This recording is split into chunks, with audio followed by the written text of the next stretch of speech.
Should you edit your own film? Hi there, and welcome to the Epic Filmmaker. My name is Anthony, and today we're going to ask the question, should you edit your own film? This question came up today because there's a producer or director in Texas named Jim Cummings who made the feature film Thunder Road a couple of years ago. And he posted up on his Twitter feed, "The person who chops their own wood warms themselves twice." And I pose this question because there's often a lot of debate as to whether or not you should or shouldn't be editing your own movie after you spend all this time in production, shooting the film together, and whether or not it's a good idea for a director to edit their own film. And I'm going to come right out from the beginning and say I think it's a great idea for a director to be editing their own film. But I do have some exceptions, and I'll get to the exceptions in a bit. Editing is storytelling, and when you think about how you're going to shoot for the edit, and you know that you're the one who's going to have to solve the problems, you would if you weren't the one who was going to be editing it. I also think you learn a lot from editing your own work. You learn, and where I would suggest that most filmmakers edit their own work is in the beginning stages of their career. I think when you are directing your first few short films, I think it's really a great idea for you to be the person sitting down and working with the footage, putting the scenes together, and seeing where you messed up while you were filming, and then trying to correct it and trying to make it work and trying to find a way to solve the problem and still come out with a story at the end that looks as professional as it can be. I can tell you this, that when I went to shoot my first short film, the fact that I had to sit in the edit and kind of piece together the film afterwards really taught me the coverage I had missed, things I had overshot because I wound up having lots of scenes that I never even used in the movie. And it just made me better prepared for the next time I had to go on a film shoot. They say that the least expensive part of filmmaking is right at the beginning, when all you have to do is write the script. Writing the script is the cheapest and least time sensitive part of an independent filmmaker. If you're writing a script for a short film that you're going to shoot, or writing a script for a feature film that you're going to be shooting, ultimately the time constraint is on yourself. You're the one sitting there making decisions about scenes that are going to work, how to transition scenes from one place to another, and so on. And making those decisions in the writer's room is made a lot easier when you have a picture in your mind of how it's all going to come together in the edit room.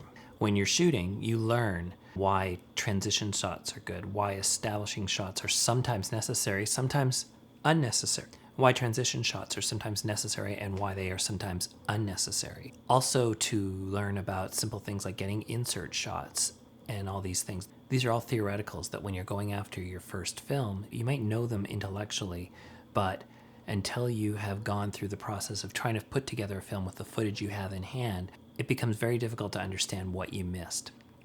And the best time to have gotten the footage you needed was during production. You can always do reshoots, you can always do that, but the budget isn't always there to go back and do it again. You don't always have access to the actors again, you don't always have access to the locations that you would want to shoot in, costumes and so on. So you're kind of left with whatever footage you shot to try to put together the movie. Now you can still do it, and we've done it numerous times where we've put together our movie and gone, oh, we should have gotten a shot of this, or we shouldn't have gotten a shot of that. And that's part of the learning process. And I think that one of the things that we tend to fall back on as filmmakers is that there's always going to be someone to rescue us. And the editor can really rescue the film from problems that may have existed during production and even during story. An editor can come in and actually make a film look a lot better. You should, as a filmmaker, try to learn other positions on set. You should learn a little bit of cinematography, I think. I think you should also learn some set design and so on, because all of this, it's important to learn the language of the film so that you can become a better leader. Do you have to become an expert on any of it? No. In fact, that's where you hire experts. And this is why this is the counterpoint to my point of editing the film yourself. I think when you get to a point where you are comfortable and where you've learned the technical aspects of editing films, then is a good time to start and work with an editor, because that will elevate your filmmaking immensely.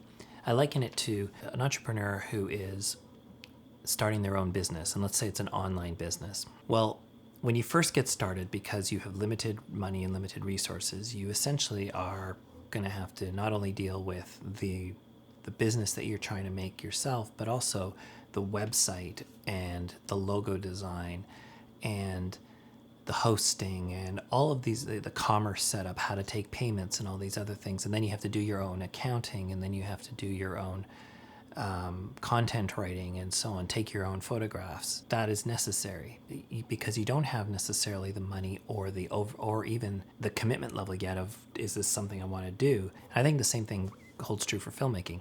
As you get more experienced, it's great to be able to then go, okay, I found an editor who, I like that person's work. I like how they tell stories, and I like how their demeanor. I like how they work with people. And that's a trusting relationship that you're about to have with that editor. And that's where the editor can really take your work from the good to great. And that's when I would bring an editor in board. The most important thing the editor is going to give you is an objective look at your footage and an objective look at your story. A good editor will know that pacing and how to put scenes and dialogue and emotional moments together in a way that you may not have even thought of. There's been many times where I've worked with editors and they try something and you go, oh, I never thought of that. Good editors also can make good performances look great. They can bring a 7 on a performance level in a scene to a 9 or even a 10, and can make your directing ability, if you're in that, say, if you're about a 6 or a 7 out of 10 on the director scale, or even a 5 out of 10 or a 4 out of 10 on the director scale, they can turn you into about a 7 or an 8. But I'd say that when you're at the first level where you're sort of in that 1 to 3, like this is my first few films, and you're just sort of figuring out your way in the world, sitting down at a computer with your footage and having to construct a story out of it is probably the best lesson you can get as a director and as a independent filmmaker. If you are going to edit your own film, as soon as you wrap with the footage, take a step back and spend the time while you're ingesting the footage into a computer, which is going to take time. I mean, you're going to be working on that for a while. Create proxies and start watching dailies before you even try to get into the edit. Watch all the days that you shot, watch all the bad shots, watch all the good ones, and just get a sense of what you have in front of you. Then after that, take a break. Walk away from the movie for a couple of weeks. Come back to it with a fresh pair of eyes. The reason you want to do that is you want to start to forget some of the things that were going on maybe internally in your head while you were on set. Some things like that scene, we all have these moments on set when we're saying, that scene didn't work, or it's not working the way I want it to, or this scene was great. It really felt good on set. Something about the day wasn't working in my head, and so I feel like the whole day was off. You want to get those sort of thoughts out of your head, because sometimes the days that you think things were a little bit off, sometimes they actually weren't, and it was just your perception. You need to kind of get that stuff out of your head. So come back to it with a fresh perspective.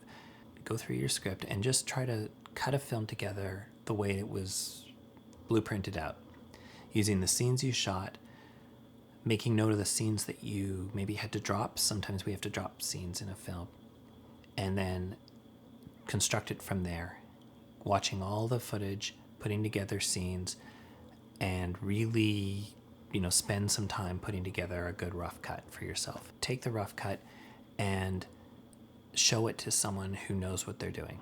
You don't have to necessarily hire an editor at this point, but find someone who you trust to take a look at the film for you, let you know what's going on. This is the point where everything is terrible. Nobody watches the first cut of their film thinking that it was good. Definitely bring in someone at that point who is an editor, who can watch the film and give you an objective point of view on it. You do need some objectivity at some point, and that's one of the biggest advantages that an editor is going to bring in. They have their own experience behind them of what works and what doesn't work. So they can take a look at a scene and go, this scene just isn't working as it is. They can offer an alternative to the way the story was being told that could take the film in a whole different direction, but might be the solution to a lot of different problems. And there's lots of examples of that where editors have fixed films in post. I'm not saying you should never have an editor involved if you're an independent filmmaker.